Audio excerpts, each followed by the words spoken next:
Apabila masyarakat ini sudah kena hoax, karena di Indonesia ada dua ketahanan yang kuat. Yang pertama, pertahanan yang kuat adalah TNI Polri, ekonomi, pertanian, pendidikan. Itu diantaranya pertahanan nasional. Yang kedua, pertahanan semesta adalah rakyat. Bagaimana cara menghancurkan? Bikin hoax, buka aib-aib, kesalahan-kesalahan kalau tahu ada, sekecil apapun. Biar habaib dengan habaib tarung. Habaib tidak percaya dengan warga Nahdlatul Ulama atau Nahdlatul Ulamanya, biar Nahdlatul Ulama tidak suka kepada Ahlul Bait, antar kiai dengan kiai. 8 tahun yang lalu sudah pernah saya ingatkan. Apa yang terjadi? Arahnya kemana? Arahnya supaya Indonesia chaos, supaya kita tidak percaya, sehingga kita sesama kita tarung baku hantam, sehingga Indonesia tidak bisa akan maju. Selalu begitu yang diharapkan, sehingga Indonesia pecah-pecah. Wahai bangsaku yang kubanggakan, relakah negerimu terpecah belah? Jawab yang keras. Wahai bangsaku yang kubanggakan, relakah negerimu terpecah belah? Relakah para habaib dipecah belah? Relakah para ulama dipecah belah? Relakah negeri ini dipecah belah? Relakah TNI Polri dengan masyarakat dipecah belah?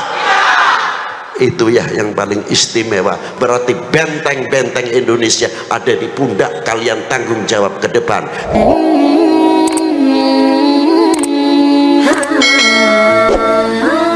Assalamualaikum warahmatullahi wabarakatuh.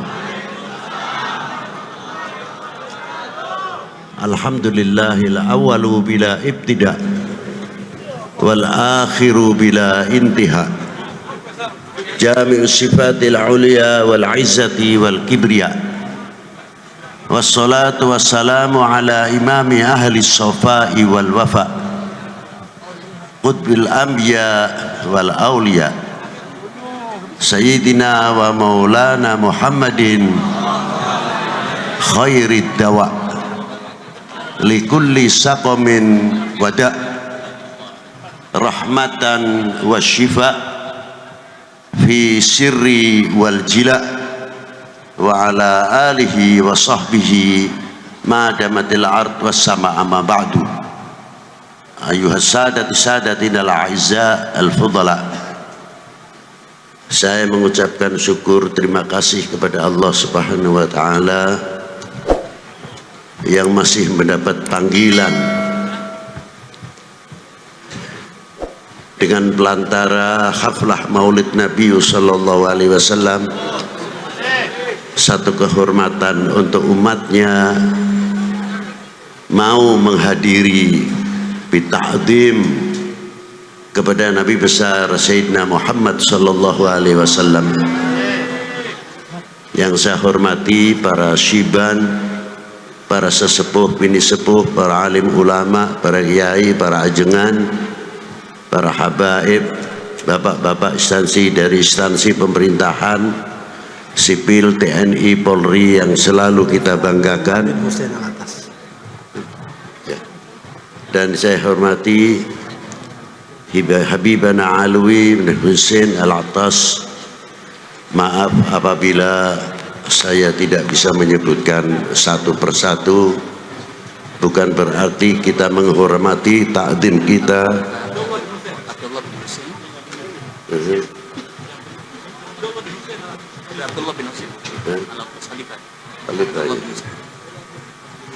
Ya. Tidak berarti mengurangi hormat takdim kita kepada para beliau, dan tidak terlepas kepada pengganti atau penerus. Dengan kata lain, khalifah adalah Habib Abdullah bin Husain Al-Attas Al-Alawi Ba'alawi Al-Alawi. Dan yang saya hormati hadirin wal hadirat rahimakumullah, majelis ini adalah majelis syukur, majelis yang melahirkan ungkapan-ungkapan rasa terima kasih yang tiada terhingga kepada baginda Nabi sallallahu alaihi wasallam. Man lam yashkurin nas lam yashkurillah. Barang siapa tidak mengerti terima kasih kepada manusia, sama halnya tidak mengerti terima kasih kepada Allah Subhanahu wa ta'ala. Bagaimana tidak, seandainya kita dalam haflah maulidin Nabi bisa potong kambing lebih dari 5.000, ayam 5.000, sapi kerbau 5.000 untuk haflah maulid Nabi, jangan dikira itu sudah bangga. Lah, belum apa-apa. Apa sebab? Karena ada yang lebih dari segala-galanya adalah nikmatul imani wal Islam.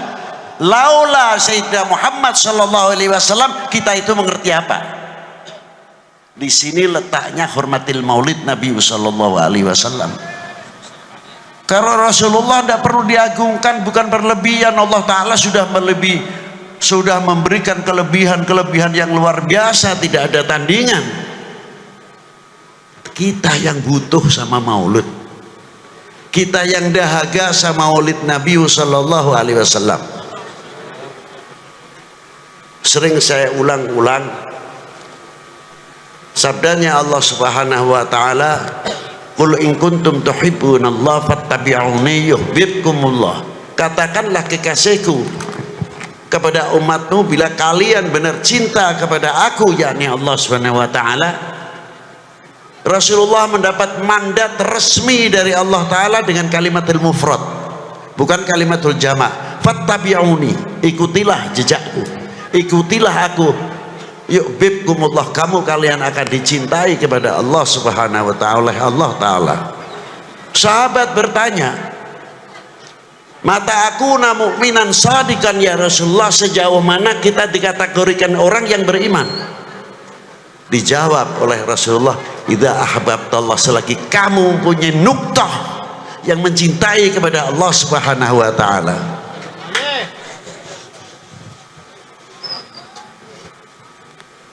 Yang kedua, sahabat itu tadi bertanya, lalu kepada siapa lagi ya Rasulullah? Kepada utusannya. Selanjutnya ya Rasulullah, mengikuti torekohnya, sunnahnya. Aneh, kalimah torekoh sunnah dibelakangkan, yang awal mahabbahnya dahulu. Apa sebab?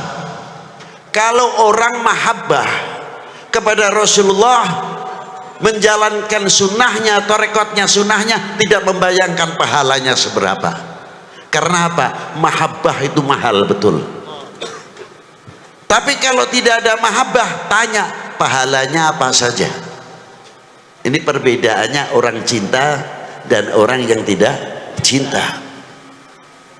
Dan orang yang mencintai kepada umat, mencintai kepada ahlul bait Nabi, mencintai kepada sahabat, semuanya mencintai kepada para aulia, tidak mungkin apalagi kepada keluarganya membuka aibnya orang yang dicintainya. Karena apa? Mahabbah. Maka dari itu, pendidikan akhlakul karimah oleh Allah Subhanahu wa ta'ala untuk umatnya sangat luar biasa. Apa diantaranya? Karena Allah Subhanahu wa ta'ala memanggil para nabinya, para anbiya atau para rasulnya bi asma'ihim, dengan namanya masing-masing. Ya Musa, ya Ibrahim, ya Ismail, wa Ishaq, wa Yaqubah, ila akhiril ayat yang disebutkan di dalam Al-Quranul Karim. Allah Ta'ala melarang kepada kita, la taj'al du'a rasul bainakum kaddu'a ba'dukum ba'dha. Jangan kamu memanggil kekasihku ini sebagaimana engkau memanggil sesamamu. Anehnya, yang menciptakan memberikan contoh kepada umat ini. Apa panggilan Allah kepada Rasulullah? Tidak ada kalimatun nida, ya Muhammad, ya Ahmad. Tapi yang ada Yasin, Toha, ya Muzammil, ya Mudaththir, ya ayuhan nabi, ya ayuhar rasul. Inilah pendidikan akhlakul karimah langsung minal maula jalla wa ala. Ternyata panggilan itu mengandung satu mahabbah, kedua kali haibah, kewibawaan. Coba kalau umat Sayyidina Muhammad SAW manggil, jangankan lagi kepada Rasulullah terlalu tinggi. Kepada siapa? Badeka ajengan, ajengan saha, ajengan fulan, mugi-mugi panjang umurna, panjang siswana. Badai angkat kemarana, ajengan fulan disebutkan kiainya, ajengannya, bukan namanya belaka. Menambah wibawa yang memanggil. Begitu pula kita seumpamanya kepada ustadz yang mengajarkan anak-anak kita, orang yang tua padahal umurnya jauh lebih daripada ustadznya, memanggilnya apa? Ya ustadz, ya ustadz bang. Anaknya akan melihat bapaknya apa? Bapak saya saja umurnya jauh lebih tua, hormatnya kepada saya punya guru luar biasa, akan dicontoh oleh anak-anaknya. Begitu pula RT RW apabila lingkupnya menghargai, wibawa pemerintahan setempat dari RT RW akan terangkat. Karena apa?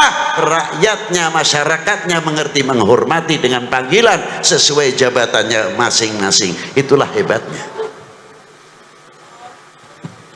Maka dari itu, apabila umat ini semua mengagungkan kepada Rasulullah dengan panggilan-panggilan baginda Nabi Rasulullah SAW, Sayyidina wa Maulana Muhammadin, haibatul Islam, haibatul umat Islam luar biasa, tidak akan turun. Mengapa kita haibahnya turun? Kita koreksi dan introspeksi kepada diri kita masing-masing, sejauh mana kita mahabbah kepada baginda Nabi sallallahu alaihi wasallam. Hadits ini diteruskan, di tengah-tengahnya ada kalimah wal yatawaffatun nas fil iman ala qadri tafawutihim fi mahabbati. Kadar bobot iman seseorang adalah tergantung kecintaannya kepada aku. Bila mana kecintaannya sama Rasulullah luar biasa, imannya akan semakin meningkat, menambah dan akan berkembang makrifatnya. Hadis ini bisa diputar balik oleh siapa? Oleh oknum manusia yang akan menghancurkan umat Islam khususnya dan umat beragama pada umumnya. Apa diantaranya ditafsirkan? Oh, kalau begitu, kalau menghancurkan umat Islam, kalau menghancurkan umat beragama, jauhkan kepercayaannya masyarakat, kepercayaannya umat ini kepada nabinya, kepada ulamanya, kepada habaibnya, kepada tokoh-tokoh dunia Islam, supaya jauh. Apabila ini sudah terjadi, maka umat Islam akan mudah dihancurkan. Yang kedua, ditafsirkan bagaimana caranya untuk menghancurkan pemerintah, bagaimana cara menghancurkan tidak percaya kepada TNI Polri-nya. Orbit terus, kesalahan yang kecil diorbitkan supaya kepercayaan masyarakat ini jauh. Diangkat yang oknum-oknumnya, supaya apa? Kita semakin jauh kepercayaannya kepada TNI Polri-nya dan pemerintah. Apabila masyarakat ini sudah kena hoax, karena di Indonesia ada dua ketahanan yang kuat. Yang pertama, pertahanan yang kuat adalah TNI Polri, ekonomi, pertanian, pendidikan, itu diantaranya pertahanan nasional. Yang kedua, pertahanan semesta adalah rakyat. Bagaimana cara menghancurkan? Bikin hoax, buka aib-aib, kesalahan-kesalahan kalau tahu ada, sekecil apapun. Biar habaib dengan habaib tarung, habaib tidak percaya dengan warga Nahdlatul Ulama atau Nahdlatul Ulamanya, biar Nahdlatul Ulama tidak suka kepada Ahlul Bait, antar kiai dengan kiai. 8 tahun yang lalu sudah pernah saya ingatkan. Apa yang terjadi? Arahnya kemana? Arahnya supaya Indonesia chaos, supaya kita tidak percaya, sehingga kita sesama kita tarung, baku hantam, sehingga Indonesia tidak bisa akan maju. Selalu begitu yang diharapkan, sehingga Indonesia pecah-pecah. Wahai bangsaku yang kubanggakan, relakah negerimu terpecah belah? Jawab yang keras. Wahai bangsaku yang kubanggakan, relakah negerimu terpecah belah? Relakah para habaib dipecah belah? Relakah para ulama dipecah belah? Relakah negeri ini dipecah belah? Relakah TNI Polri dengan masyarakat dipecah belah? Itu ya yang paling istimewa. Berarti benteng-benteng Indonesia ada di pundak kalian, tanggung jawab ke depan. Jangan bikin malu para ulama-ulama mutakaddimin yang ikut andil besar menegakkan merah putih kembali dan dakwatul Islam yang luar biasa. Di zaman Wali IX sebelumnya berhadapan dengan Portugis, di zaman Sultan Agung berhadapan dengan VOC, dan sampai ke Diponegoro Kiai Mojo kita pernah andil opo, pernah andil naon nanti teh. Hari merah putih mah tinggal nangtung wae. Tapi sing abdi lah mau ditanyakan pernah andil naon, manggil bambu runcing pernah can. Ah can cina, ngiring mah pernah di mana? Karnaval cina. Pakai bambu runcing, kaos napas can berem-berem gitu, sampai ketinggal darah gitu. Yo cek aing cina mah gitu. Maaf bahasa Inggris sebentar. Itulah diantaranya. Karena apa? Negara kita, bangsa kita, umat Islam khususnya di Indonesia mempunyai amanah yang luar biasa dari Allah Subhanahu wa taala. Apa amanah tersebut? Tanah air ini pemberian Allah untuk bangsa Indonesia. Siapa lagi kalau bukan kita yang menjaga keutuhannya? Betul? Sehelai rumput yang kering, sebutir pasir Indonesia, kehormatan taruhannya. Betul? Assalamualaikum warahmatullahi wabarakatuh.